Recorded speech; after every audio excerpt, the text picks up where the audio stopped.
অতনু অন্য জায়গায় ভালো সুযোগ পেয়েছে অন্য কোম্পানিতে যাওয়ার জন্য আজকে অফিসিয়ালি ও আজকে লাস্ট ওয়ার্কিং ডে। অতনু 4 বছর হলো বোধহয় আমাদের এখানে জয়েন করেছিল। যখন এসেছিল তখন খুবই একদম মানে জুনিয়র বলতে গেলে জুনিয়ারই। আশিস স্যার আমাদের স্যার করে এসেছিল।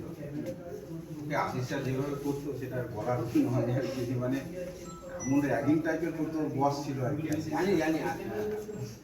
তো আজকে রোল মানে আশিস স্যার চলে যাওয়ার পরে অত্যন্ত স্যার এদেরকে নিউজের দায়িত্ব দিয়েছিল।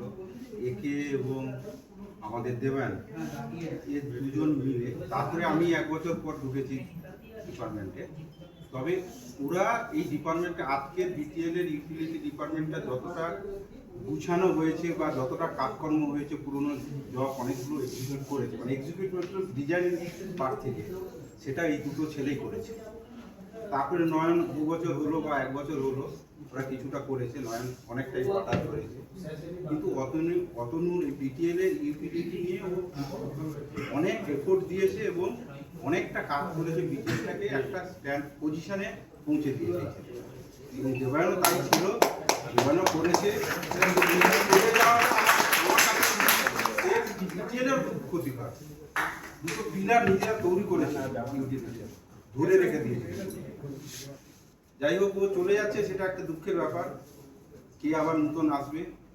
যাই হোক, যেখানেই যাক না কেন ভালো করে কাজ করবি, মাথা গরম কম করবি, মাথা গরম বেশিই আছে, ঠিক আছে?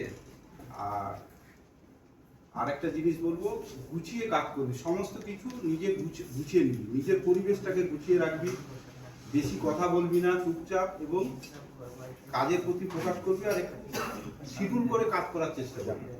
অ্যাজ এ সিনিয়র আমি যতটুকু দেখেছি সেটা তোর মধ্যে একটু কমই আছে, যে গুছিয়ে কাজ করা বা ডকুমেন্টেশনটা এগুলোকে ভালো করতে হবে।